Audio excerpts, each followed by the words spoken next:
সিলেট বাংলাদেশের উত্তর পূর্বাঞ্চলে অবস্থিত মেঘালয়ের কোল ঘেঁষা প্রকৃতির লুকায়িত এক টুকরো স্বর্গের নাম, যেখানে মেঘ ছুঁয়ে যায় পাহাড় আর সেই পাহাড়ের বুক চিরেই ঝরে পড়ে ঝর্ণার শীতল জলধারা।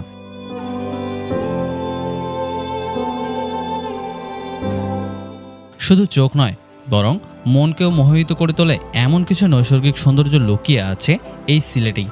আজকের ভিডিওতে আপনাদের দেখানোর চেষ্টা করব সিলেটের গোয়াইনঘাট উপজেলার জৈন্তা পাহাড়ের পাদদেশে অবস্থিত বহুল জনপ্রিয় জাফলং জিরো পয়েন্ট, মায়াবী ঝর্ণা, পান্থমাই ঝর্ণাসহ বিছানাকান্দির মতো অসম্ভব সুন্দর কিছু জনপ্রিয় পর্যটন স্পট, এবং দেওয়ার চেষ্টা করব এই সিলেট ভ্রমণের একটি পূর্ণাঙ্গ ভ্রমণ গাইডলাইন। তাই ধৈর্য সহকারে সম্পূর্ণ ভিডিওটি দেখার আমন্ত্রণ জানিয়ে শুরু করছি আমাদের আজকের ভ্রমণ গল্প এই সিলেটকে নিয়ে।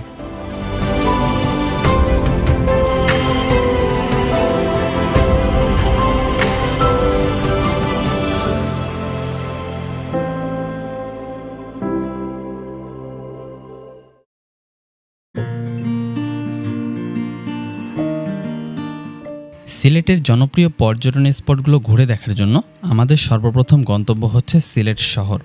ঢাকা অথবা দেশের যে কোনো প্রান্ত থেকে সিলেট রুটের যে কোনো বাসে করে চলে আসতে পারেন এই সিলেট শহরে। এবারের যাত্রায় আমরা যাচ্ছি ঢাকার সায়েদাবাদ থেকে হানিফ পরিবহনের একটি নন এসি বাসে করে।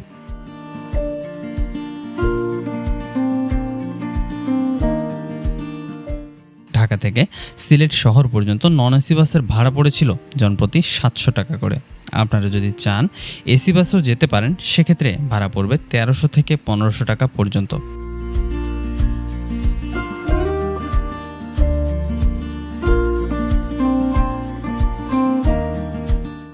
যাত্রাপথে আমাদের বাস যাত্রাবিরতি দিয়েছিল আশুগঞ্জের উজান ভাটি রেস্টুরেন্টে। 20 মিনিটের এই যাত্রা বিরতিতে আপনারা চাইলে রাতের খাবারটা এখান থেকেই সেরে নিতে পারেন। তবে হাইওয়ে হোটেলগুলোতে খাবারের দাম তুলনামূলক কিছুটা বেশি হয়। খাবার আগে অবশ্যই খাবারের মূল্য জিজ্ঞেস করে নেবেন।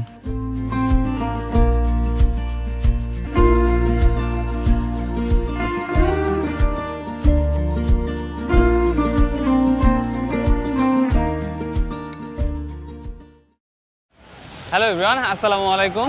সিলেটের হুমায়ুন চত্বর থেকে আপনাদের সকলকে জানাচ্ছি স্বাগতম। এই মুহূর্তে আমি দাঁড়িয়ে আছি সিলেটের যে হুমায়ুন চত্বর, ঠিক এই জায়গাটায়।